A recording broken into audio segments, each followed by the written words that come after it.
Welcome to episode 198 of the CUInsight Experience. I'm Randy Smith, one of the co-founders of CUInsight.com, and this show is all about taking a deep dive with the leaders of the credit union movement that make it so great. This episode is brought to you by Humanidei. Humanidei offers people operations solutions that build more inclusive credit unions through talent attraction, retention, and development. Humanidei helps credit unions win the war for talent and better serve their members and communities. Please check out Humanidei in the show notes. From time to time, we get some folks from outside the credit union space, and they share their knowledge, and today is one of those episodes. I'm having a conversation with Sekou Bermiss. Sekou is the Associate Professor of Strategy and Entrepreneurship at the Kenan-Flagler Business School at the University of North Carolina at Chapel Hill. He is also the next CUInsight Mini-Con keynote speaker. So we're really looking forward to that. And many of you may recognize the name from all the amazing work he did with Filene in the past. So he is no stranger to many of us. Sekou, welcome to the show, my friend. I'm so glad to have you here today. Randall, thanks for having me. It's a pleasure to be sitting in the hot seat. 198. All right. You couldn't wait two more to get me to 200. I guess you have someone nice lined up for 200. I'm not a big enough name, but that's great. You know what it is? It's Jill, my partner in life, also happens to be in the credit union space, and she will be episode 200. She's also been on about 6 times out of those 196 or something. So we always have a good time when we get to do it together. She's 200. Happy right. House that way, right? So smart man. To start, for those who don't know you, can you give us a little background on your career journey and how it's led to you to where you are today? Sure. So I'm a native New Yorker, born and raised in Brooklyn, New York. In a previous life, I was a chemical engineer. And while I liked the work, I went to the dark side and went to management at the time. So I did consulting where I fell in love with organizations and trying to understand them. That led me to pursuing my PhD. So I did that at Northwestern. And then my first job after that was at the University of Texas in Austin. I was there for about 10 years. That's where I first started my work with Filene when I was there. And now I'm at the University of North Carolina. And so, I wake up every day kind of just studying stuff that I'm interested in around human capital, around strategy, around organizations in general. And so, yeah.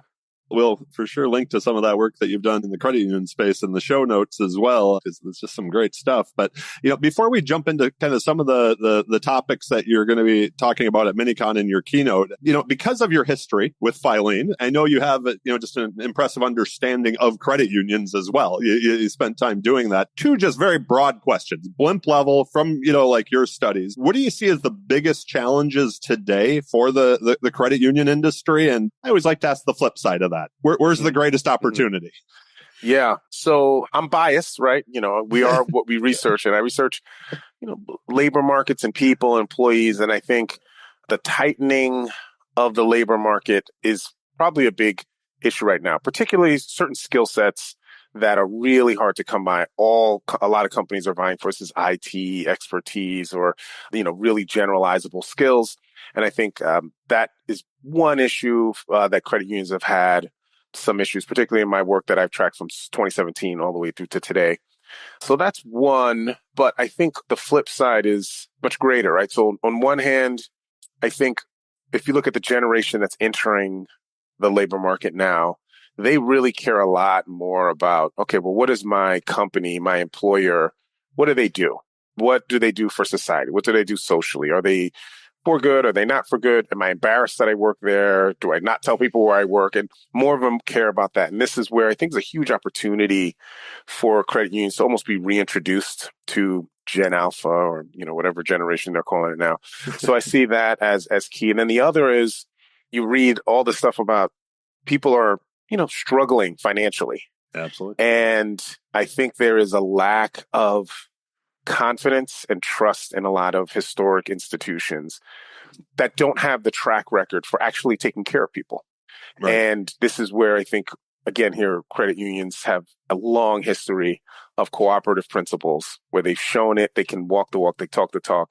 And so I think they're able to help people that maybe are less trusting of other institutions to bring them into the fold to actually help them survive some of these bumps we're seeing in the markets. Total just rabbit hole, but when you were talking about, the workforce, is the Great Resignation over or is this still going on? Yeah, I have a love-hate relationship with that term. It's great. It's great marketing. I know the guy who did it, Anthony Klotz, and he's a genius for developing this term. We see in hindsight, it was really a bunch of things that just all happened at the same time. It was more of like a reshuffling. So it wasn't that people were resigning because they all of a sudden hated working. It was certain things became more important, like welfare, like quality of life. Global pandemic will do that to people, right?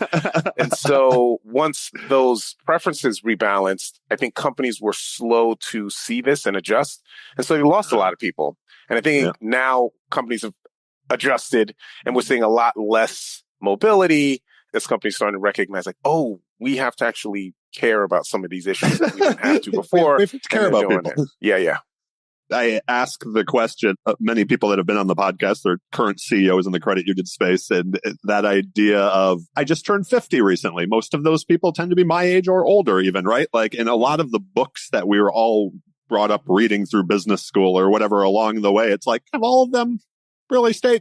Like that Jack Welch style of leadership and stuff like that. Mm-hmm. So if you don't mind, I'd love to just skip ahead to a question. Like today, with what the workforce is expecting out of, employers, what does a good CEO or just a good leader in general look like? Or like, what strengths do they have to have that maybe weren't the ones that were highlighted in the business book 25 years ago, right? Yeah, this is a good one. I have many, many thoughts on this. I'll try to cut to the one that I think is maybe the most obvious to me, which is, and this has actually been backed by research, but this is research that wasn't really spread around. So the same guy who did Good to Great, that everyone's read, that has its own issues that we won't get into today, also talked about the leaders. And what he found, the common thread with a lot of those leaders was humility. And so a lot of the research that says, okay, what are the common traits that we see in most really strong leaders are things like humility, integrity, desire to lead, like the desire to be there. And so these are actually things that we've known for a long time. It's just integrity in 2024 looks very different than in even 2014, right? Where now integrity is about, all right, if I say something about a stance, about a social issue, about whether or not we're going to have layoffs, or do people believe what I'm saying? And a good leader will be careful to be honest and candid about what they believe and their motivations, knowing that if I'm honest, it's possible that people will dislike it, people will argue with me. And so I think people are coached to say, hey, do the thing that will create the least amount of conflict. And really what a good leader does today is says, hey, I'm going to tell you what I believe, my principles, right? Called principled leadership. And if you disagree, that's fine. But guess what? We'll have an honest conversation because you will engage with me earnestly because you're like, well, hey, you said something that I wouldn't like to hear, but you still said it. And so that's where the conversation can begin rather than you've avoided my question or you really haven't said what's going on or we all know the company's not doing well, yet you never say the company's not doing well. Those are the things that behaviors that I think align with these characteristics and traits that I think are more important. And in the coaching and the executive education I do now, these are the things that I harp on. These are the same principles. They just look different because our context and our problems are different. I wonder if it's always been this way or if we just have less appetite, whatever word I want to use here, for inauthenticity, right? Like if like we want to see people's authentic selves, we want to put our authentic self out there. But yeah, that's interesting. Yeah. I mean, and a part of it, just as an aside, is this access, the idea of access to our leaders has never been higher, right? When I first started working, my first corporate job was at Exxon, and I never heard the CEO of Exxon talk. Right. Like I didn't know what his voice sounded like. And I read clips. Now I see videos. I might be on some kind of a cast where I can ask questions. And so that accessibility is much higher. And as a result, I think these individual traits and the importance of them are a little bit more heightened now. That makes total sense to me there. Yeah. To kind of take a step back here towards like your keynote that's going to be coming up at Mini-Con, it's on resilient organizations and more specifically building stronger organizations. So big picture for those listening, what defines a resilient organization? Yeah. So a resilient organization is one that adjusts to environment or turmoil, right? That adjusts well and is able to successfully adapt, right? So we think adaptability is one of these things that I think is closely aligned with resilience. But the biggest piece of resilience is something unexpected happens or there's some issues that you don't anticipate.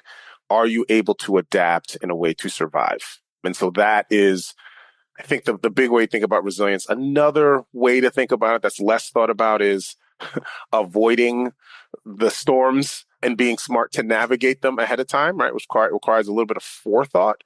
And so resilience doesn't always mean, hey, I'm like Rocky Balboa. Rocky was resilient. He would get in, get bludgeoned, and then but take a punch. persevere, right? And that's one way. The other way is to say, like, you know what? I don't think I'm going to fight you right now because that might end poorly for me, and maybe I'll do something. And so there's different types. But the type that I think most people think about is something happens to the org, we adapt and change so that we can continue to survive and thrive. We talk about the pace of change. It seems like a lot in credit unions over the last few years, and the word disruption almost feels overused at this point, even though we all know it's happening, and it always will. What insight could you share on how credit unions can not only navigate the challenges, quite honestly, but thrive in them? Maybe it's the entrepreneurial side in me, but I feel like there's always an opportunity to come out actually better than when change happens. So it's, I think, a combination of having a good sense of context, right? So being able to read the environment. And so looking beyond maybe your narrower perspective of what's going on and being wide, right? And so this is the purpose of the chief executive officers, to scan the landscape and understand like larger trends. And for the most part, I think CEOs at credit unions do a really good job of just talking to a bunch of people and trying to understand what's kind of going on. But there's always this tendency to be insular and kind of think about like, oh, we got a good one. So that's the first part is managing the outside. But I think what's probably even more important is setting up the structures and processes inside the organization or the culture inside the organization to be adaptable. And this sometimes runs counter to a lot of ideas we have about our credit unions, which are traditional, they stay the same, they're familiar, this is how we've done it, this is how we continue to do it. That doesn't work well when you know you might have to pivot in some drastic ways. I think in some ways, the pandemic provided people the experience I did things in a way I never thought possible. And guess what? It worked. And so now maybe they need less convincing for less dramatic sorts of changes. So I think there's an external component to building a resilient organization, but also really important that the internal, that you set your organization up to be resilient.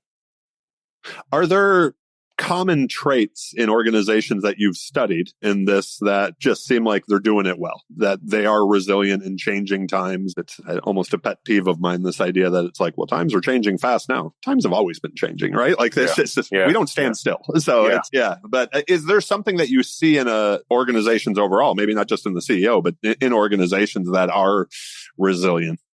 Yeah. The only constant is change, right? That old adage. Who said that, by the way? I hear that all the time, and I don't know who the original. It's a great question. We'll have to Google it. Find that. Put that in the show notes. No, So I'll bring up two or three. You'll find with professors, particularly ones that are empiricists like myself, are very worried about saying like, this is what it is, that's what, because we know. Even our best models only explain 40 or 50% of the variance. And so there's always something. So I will say probabilistically, these are some of the things that I would, look at first with all those caveats in mind. So the first is, to what extent do people feel empowered to make changes? Right. This is usually associated with cultural norms in the organization. Very popular construct I think everyone has heard now is a psychological safety. Right? Do I feel that if I try something new and it doesn't work, will I be killed for it and castigated for it?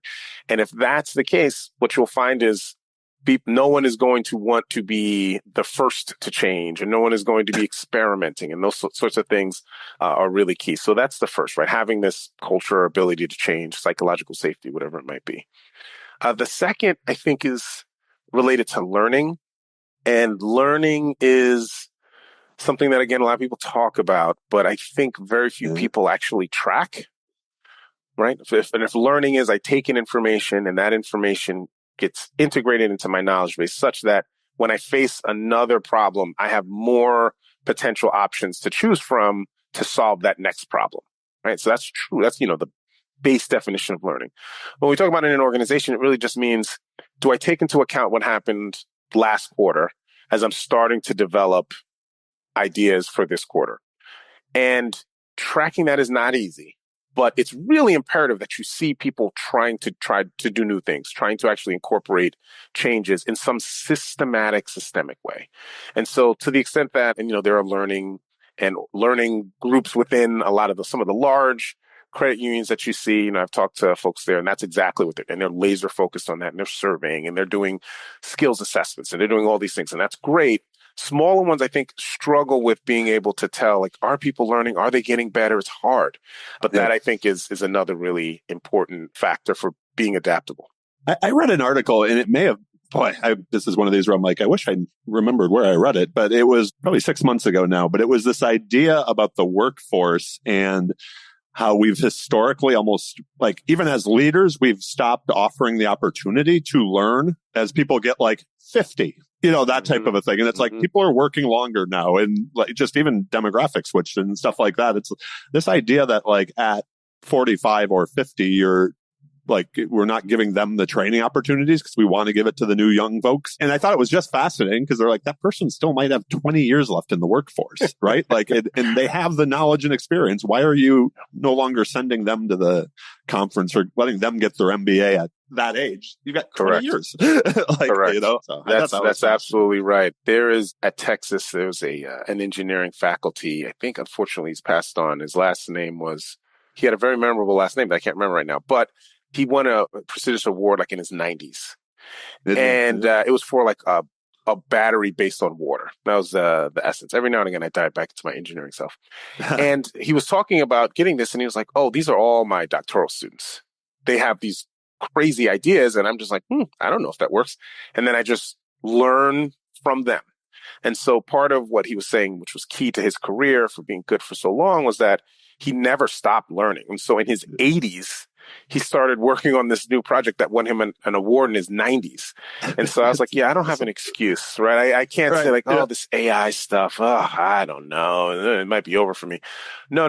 There is opportunity, but a lot of it has to do with your mindset.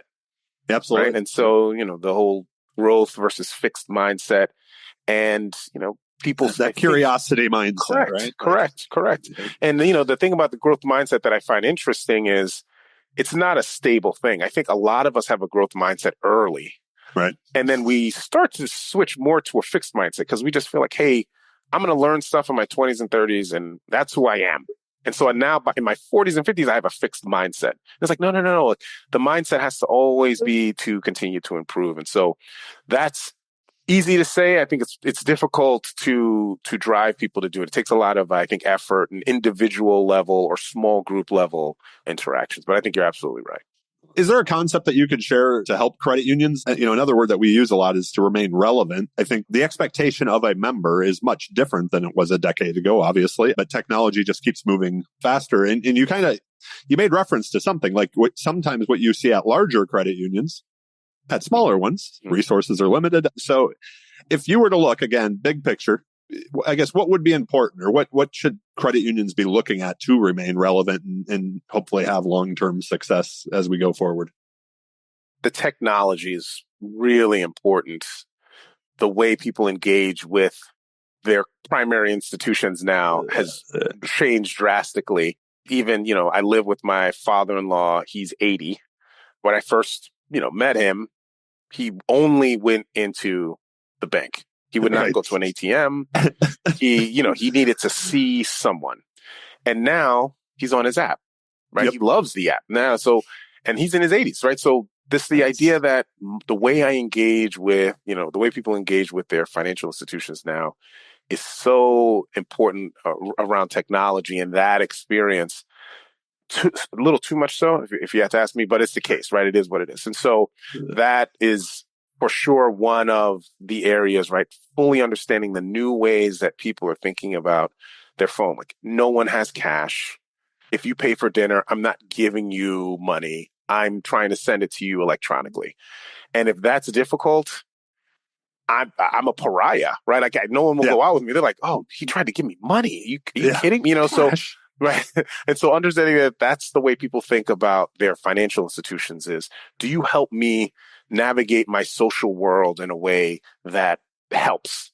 And so some of it's social engineering. So getting younger people, getting people who are, native to this sort of technology, I think will help. And then taking their recommendations and cockamamie ideas seriously, and experimentation. This is something I talk about all the time, which is trying stuff on a small scale to see if it Yep. works. And if it does, then you scale it up. But try stuff. And if you're not trying little things here and there constantly, you are going to fall behind, right? So staying relevant, I think, is trying things in a smart, rigorous way to see if they work. And if they do, then that ends up being a direction. Then run with that, right? Yeah, that's another question I was going to ask you later. But this idea that every credit union, no matter how big, limited resources. It's not like it's an unlimited budget. And I think this ties into what you were just saying. Is any advice, I guess, to on that, to keep moving forward, like when you are trying, like to make sure that you are trying different things, and that idea that it's kind of that, I mean, maybe to me, it's like that Silicon Valley idea of like, it doesn't have to be perfect to launch, but I almost take that back even more to say with the idea that like you can try in a really small way, right? Like, and if it works, then you just keep moving it forward, but it's not like there's reputational risk if you try something out, right? And maybe I'm wrong on that, Yeah. but no, I think you're right. I wouldn't try anything that might risk reputational damage, right. but Yeah. I mean, a small financial things, institution, you can't, right? But yeah, like, small things make sense. And it's always amazing to me if I just, sit down with the leaders of credit unions and say, all right, give me the top 10 things you spend the most time worrying about, right? And we write them down. And then it's like, okay, now, do you have any ideas about how you might be able to fix any one of these? And they always, oh yeah, or I give them 20 minutes, like try to come up with some ways that you think might solve this. And then they do that. It's like, all right, now let's see if we could design an experiment to see if you're right. If your recommended solution would actually fix that problem in a way that was rigorous enough so that you felt confident to move forward. And this is a process. It follows certain principles, but it's pretty easy to follow. But this is the way you kind of, instead of just wringing your hands and saying, oh, we got a lot of issues, say like, all right, what are these? Let's get them up there. Let's talk about what we think are the drivers of these issues. And now let's figure out solutions that we can try. And then if you set a task of saying, hey, every month we're going to try one experiment to see if we can fix a problem, and you're doing that every quarter, all of a sudden now you have an innovation culture, an innovative culture where people are always thinking about novel solutions to problems in a way that I think addresses what you're talking about. I think that's a fantastic idea, is to actually put it on the schedule. Like, like anything else, to say, we're going to think about these type of things, right? Yep. And probably there's the opportunity to measure it as well. So,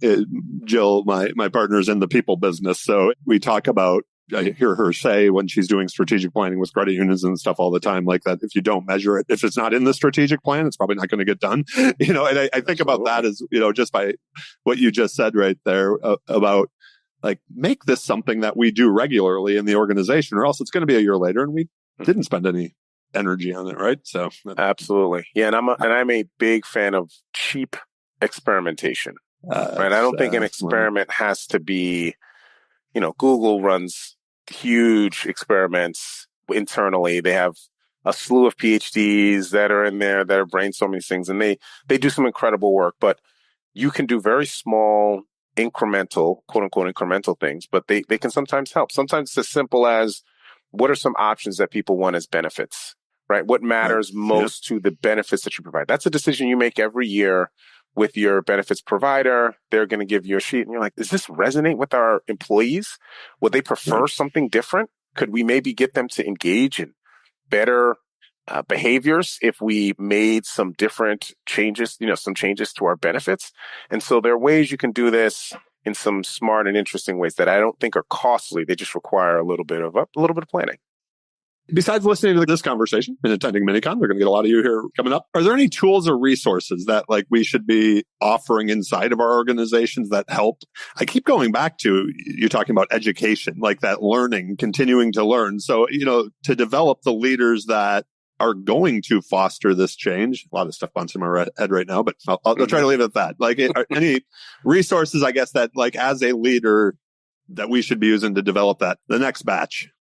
Yeah, I think there are a lot of good platforms, a lot of good actual tools. I will say the approach is, I think, what's more important.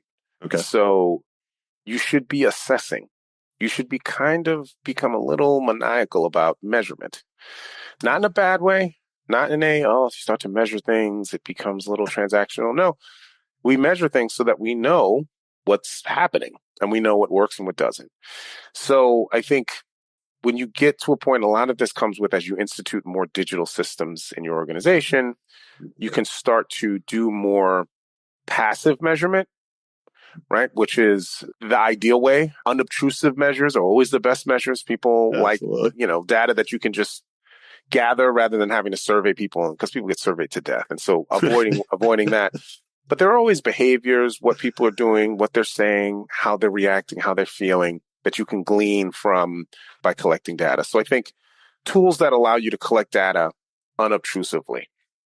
And this is probably an area where there is the most tangible conversation around privacy and, what's right, what's not. There are a lot of super cool tools that I've seen demoed by a lot of startups that some people feel uncomfortable with, right? Because it's taking data in your emails, it's taking data from meetings, and it's running algorithms, but then it's providing you feedback that could be helpful, but it's a constant reminder like, oh, they're always recording, always listening. Some people are uncomfortable with that. And so I get that. So figure out what your threshold is on that. But I will tell you, in the HR space, the HR tech is just ramping up in some crazy ways. And it is those that have this are going to be able to diagnose problems in their organization faster and all these other sorts of things. And these are often applications that aren't tremendously expensive. And there are, I see more and more people trying to do this in the credit union space. And so they recognize, okay, you're not this company, you're, this company. And so let's work out something, but they want to engage. And so be open to those sorts of analytics tools, I think is really something to consider. Is there a question, many of the people that listen to the podcast are CEOs and that kind of level in credit unions. Is there a question that we should be asking of our teams? You said it earlier, as a chief executive officer, your job is to you should be scanning outside your organization and really know what's coming. But when it comes to innovation, there's not one right way of doing it. So if we're trying to foster that inside of our teams, is there, whether it's in meetings or whatever it happens to be, that we should be asking our teams to make sure their minds are moving that way too? Yeah. A lot of it, I think, has to do with having people in the mindset of trying new ways to solve problems and rewarding people for just trying, even if it fails spectacularly. If it's something that people try, those people need to be celebrated, because if they're not celebrated, guess what? Other people aren't going to try it. So there are ways, like within the meeting, ways that you can kind of build in prompts where you kind of say, hey, I'll give an example. And I've done this exercise in executive development groups where I'll ask people, hey, you have an issue that you're dealing with in your organization, kind of write it down, post it on the wall. And then I have the group kind of go around and look at other people's issues.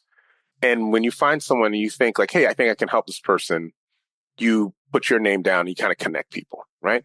And it's reciprocity circles, how it's kind of called. So you do this and people are and you'd be shocked at how good people feel when they can help you with your problem. And I was like, all of you are in the same organization. I know this is a unique setting, you're here, but you could be doing this all the time. But someone has to organize it. Someone has to set it in motion. And this is where, senior leadership or if someone's in the learning and development space, their job is to kind of initiate these sorts of opportunities for people to help one another, be innovative, think outside the box, et cetera. So some of it, I think, is structural. If you're kind of demanding people operationally, get this done, and you don't really give them time or spaces to think about farther out than just the end of the week or the end of the month, they'll never have time to come up with innovative things. So you kind of almost have to work in some time for people to do these things and then celebrate. Before I move on to a couple more broad leadership questions, I always like to ask a question when I'm talking to somebody with your expertise, like, how do we know in our organization when we're on the right path? Like when it's working before the next whatever comes, right? Like, how do we know that we're doing the right things today? If somebody was listening and they're like, you know what, we do need to make our organization more resilient. It's 1 year from now. Is there a way to measure that you would suggest measuring it? I mean, it's got to be more than just a feeling, I would assume. So, yes, I try not to do vibes-based measurements. I like vibes. I think vibes are important, but I love an empirical measurement. That's a good question because, as I told you, example, I ask people to write down these problems, and most of the times, a lot of the problems are very nebulous sorts of things. Empowerment, or satisfaction, or pride, or boredom, or whatever it might be. And how do you measure those things? And it's not easy. So I don't want to make it seem like, oh, you just know. Which is why you really kind of have to focus on one or two things. Okay. Right? So I have a process I walk people through. I do people analytics. I do analytics-based kind of stuff. And I have a model I kind of walk people through. And the second step in the model is this thing that's important. Do you have a good measure for it? And quite often, they're like, no, we do not have a good measure for it. And I was like, you know what? Stop. Everybody stop. We got to focus on finding a good measure for that thing. What is a good measure for identification with the firm? What is a good measure for empowerment? What is a good measure of pride? That isn't just simple. Sometimes it's a survey. Surveys have their own problems, but those sorts of things are important. So finding a measure is, I don't want to say it's 80% of the job, but it's the most important thing because once you find a good measure, man, now you're rolling. Now all the things that you're talking about. Now you know if you're going the right direction. How do I know if it's getting better? I don't know if it's worse. Well, if you don't have a good measure of these things, then you don't. Right? Then now we're back to vibes. So now we're like, oh, that feels good. All right. Yeah, finding a good measure. So, and I'll tell you some of the coolest innovations I think of in the space I deal with in HR is innovative measures of things. Ways to measure things that someone didn't think about. And I'm like, I like that. That's good. And it really comes from really a deep expertise in your people and how they behave so that you can pick up these unobtrusive measures. And so, I don't know if you're familiar with the Florida Gators Gatorade apocryphal story. Right. Yeah. So Gatorade was them observing that the players were not using the restroom. Right. They're like, why aren't our players going to the bathroom more? Right. Yeah. And then that's what started my life. Like, oh, well, they're not drinking it, and so sometimes it's knowing observations is what allows you to say like, this is a good measure for this other thing that we think is really important. And it takes some time, but it's worth spending the time to get there. So I have a few questions for you that I wanted to ask that I've asked most guests on the show. And this a little bit more personal about your journey here when it comes to the work that you're doing. I heard this question on a podcast a few years ago and I added it to it, but it was, what's the greatest investment that you've made in your career? And the example on that podcast, because it was actually with Warren Buffett saying that his was Dale Carnegie courses, right? Not like a finance class or anything, right? Yeah. Like if you look back, what's that? You wouldn't be where you are today if you didn't do X. Whatever I say is going to anger some people. They're like, what? I thought my thing. So I'm going to do a bit of a cop out, but I don't care. I can say what I want. It's investing in me, Randall, but it was investing in myself in my 20s. Okay. And what I mean by that is my decision to become an academic, and this is for a lot of people, was, I left a lot of, the opportunity costs were high. I left a good paying job to make almost no money and be broke as a student. But I wanted to gain depth in something that I cared a lot about.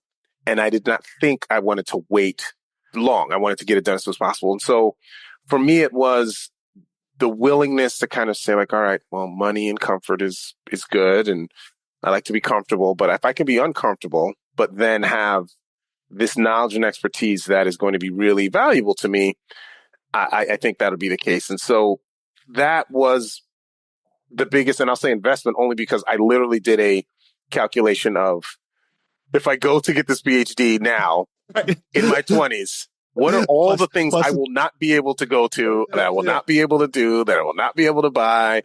Friends went on trips. Friends went to like the Olympics and hung out in Mykonos. And I was like, no, it's fine. I'm just doing my thing here, doing my thing. So yeah, so I think that's invested in yourself.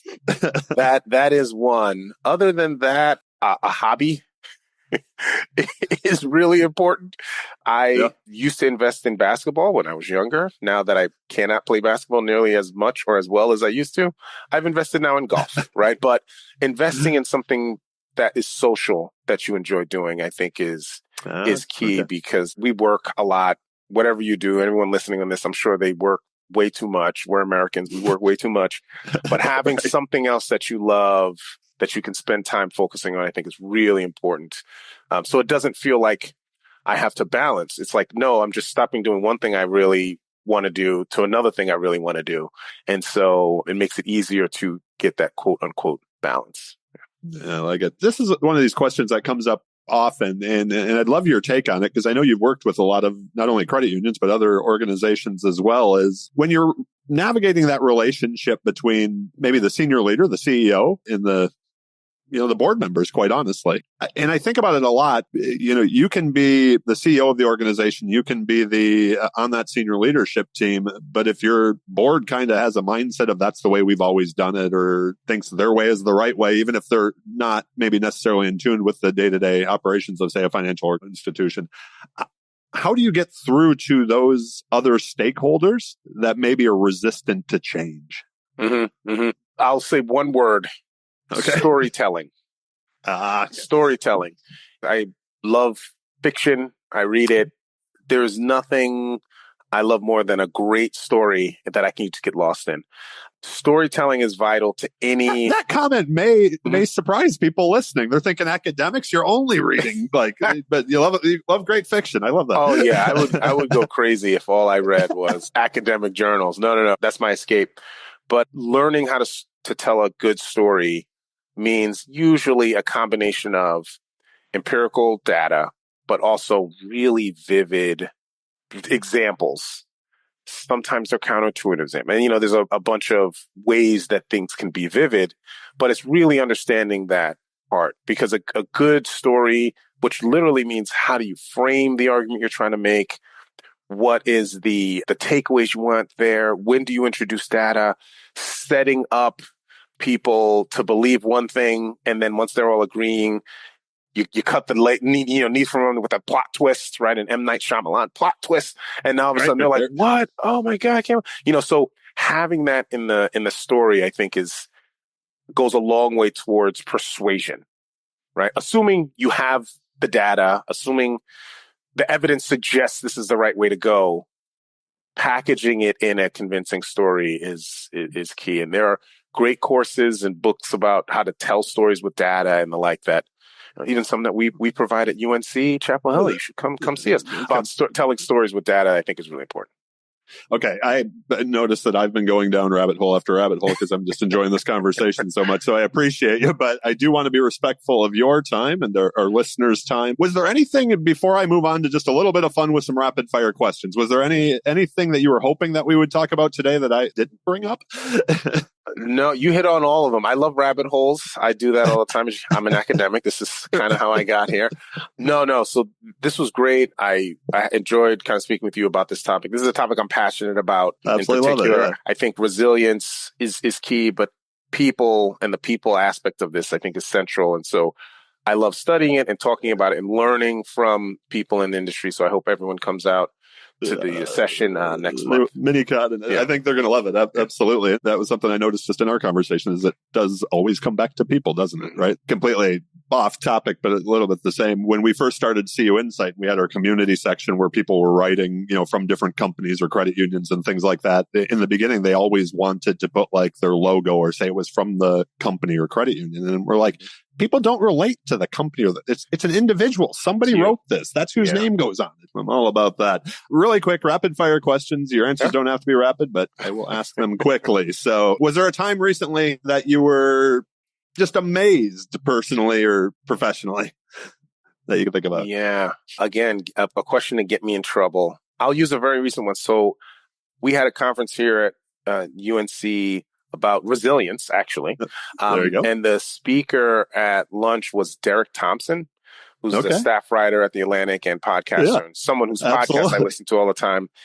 And he was just answering questions and kind of sharing theories about how work. And I was just like, holy smokes, like he's just an amazing synthesizer of ideas. Like he reads broadly and then he synthesizes them in a very simple way. And I was like, all right, I have to get better at this because this guy has no PhD and he's like way better at talking about some of these topics than I am. And so he is a communicator. That is for sure, right? Yeah. What's taking up that self-growth space for you? What are you working on? Like on research side or life?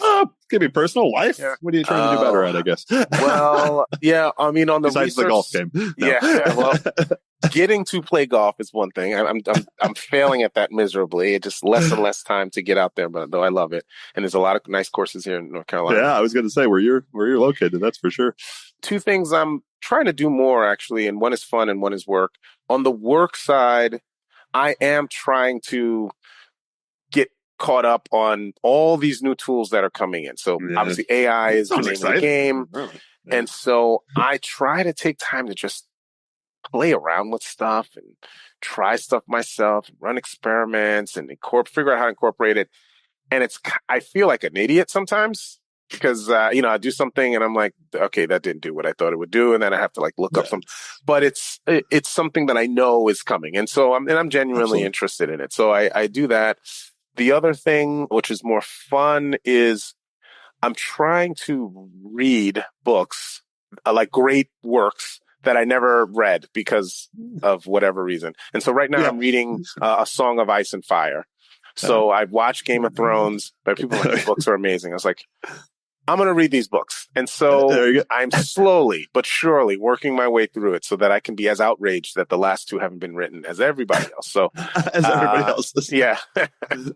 Okay. I'm skipping ahead because I don't want to not get this. I'm going to ask you for two instead of just one that I normally ask. Is there a book that you think everybody should read or one that you've gifted? But I'd like one that's, let's call it one that's more business or academic. And what's the fiction book that maybe you've read recently that everybody should take out and disconnect with a great story? Because I also enjoy a good story. All right. How much time do we have? No. Okay. So academic book. Which one would I read? So I would probably, I'm going to turn around and look at my bookcase behind me so that I don't lose any of them. So I'm a fan of writing.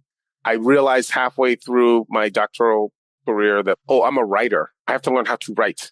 And so I buy books on writing all the time. Oh, yeah. And so have you read Stephen King on writing?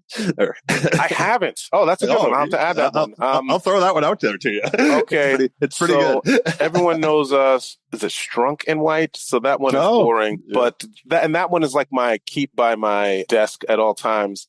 But I'm trying to remember. I don't have it here. I must have it in my other office. But it's about writing in conversation with others. Okay. Right. And so every time you write something, you should think about who else is writing this. And I should be writing kind of with them. Oh, I know one. Tim Pollock, who's a professor in our area. He's wrote a book about storytelling in academic research. Even if you don't do academic research, any sort of technical, based on some kind of technical writing, what have you. And he talks about like movie scripts and protagonists and antagonists. And so I should plug that one. So that's one. How about the fiction book? Oh man, the fiction book. Well, I have George R. R. Martin on the brain. So aside from those, probably, all right, The Emperor of Ocean Park. The Emperor of Ocean Park. It's by Stephen Carter. He is a Yale professor, but he wrote this really great series of books that are kind of like, they're not autobiographical, but they're about like a professor who has a dad that's like a power broker, and his dad is into all kind of stuff, and it goes in some really kooky ways. It's set in New England, so if you like the New England setting and Martha's Vineyard and those kind of things. But I found to be a really gifted writer. I read anything by Walter Mosley. Anything. You can read any book by Walter Mosley. It's going to be incredible. And now that you started me down this path, okay, I'm going to stop there. I'm going to stop there. That's Walter Mosley. Fantastic. You already had so many to buy. Amazon is going to love us all. That's for sure. So 2 last quick questions. These are just, I have to ask them on everyone because they make me smile. What's the greatest album of all time? That one you can listen to from front to back. Oh, man. All right. I'm going to do a hip hop album. All right. Though there are others I could do. Yeah. I'm going to do a twofer. So The Talking Book by Stevie Wonder is probably my favorite album of all time, period. Yeah. But I grew up in Detroit. I'm a Motown guy. That's a beautiful. The best rap album for me is Life After Death by the Notorious B.I.G., which came out in 1997. So it's a double album. So yeah. There are still many songs from that on my running or walking playlist. So. There you go. There you go. And who plays you if they made a biopic or a movie about your life? Who's the actor? They have to be my age, huh? And then they'll age him. Yeah. They don't have to be. Yeah. This feeds right into the vanity. I will say Jamie Foxx. Jamie Awesome. Foxx. And the only reason I say that is there was a time in my life where people would say I looked like him. So I'll take it. And he's got the range. He played Ray Charles. He can play me. I was just going to say, he played Ray Charles. He's musical. He's a comedian. Yeah. He's got it all. Last question. I already took up too much time, but any final thoughts you'd like to share with our listeners besides make sure you come to Mini-Con? Yeah, no, I'm really just thankful for the credit union community, having gotten really intimate with them through Filene and others, but it's just now a part of who I am, as part of my identity, thinking about cooperative principles in general. And so I want to just share my gratitude from someone that probably didn't really know what a credit union was before like 2015. I kind of had a vague understanding, but it wasn't until I really understood it how important and valuable the industry is. And so that's the one thing I'll say. Awesome. Well, there you go. That is it. We will link to everything we talked about in the show notes today. Thank you so very much for doing this. I enjoyed this conversation. I could have went on for hours. So I now rushing through the end, but thanks for being here, my friend. I look forward to hopefully speaking again soon after Mini-Con even. So great work you're doing. Thanks for having me. As I said, we'll link to everything in the show notes, including the link to register for CUInsight Mini-Con, where you know who the keynote's going to be, and it's going to be amazing. I can tell you that. A few things before we go. As I mentioned in the beginning of this episode, it is brought to you by our friends at Humanidei. Please check them out in the show notes. I appreciate their support to allow me to have this much fun bringing you these conversations. Please also subscribe to the CUInsight Experience on your favorite podcast player. We're on them all, Apple, Spotify, whatever. If you're looking for any of the books mentioned, and there were a few here, which I'm going to be hitting up on Amazon or Audible. A quick Google of the CUInsight Experience podcast book list, and it's on its way. Last but certainly not least, I want to thank all of you for listening. Y'all rock, and I appreciate each and every one of you for letting me have this much fun doing what I do. Be well, friends.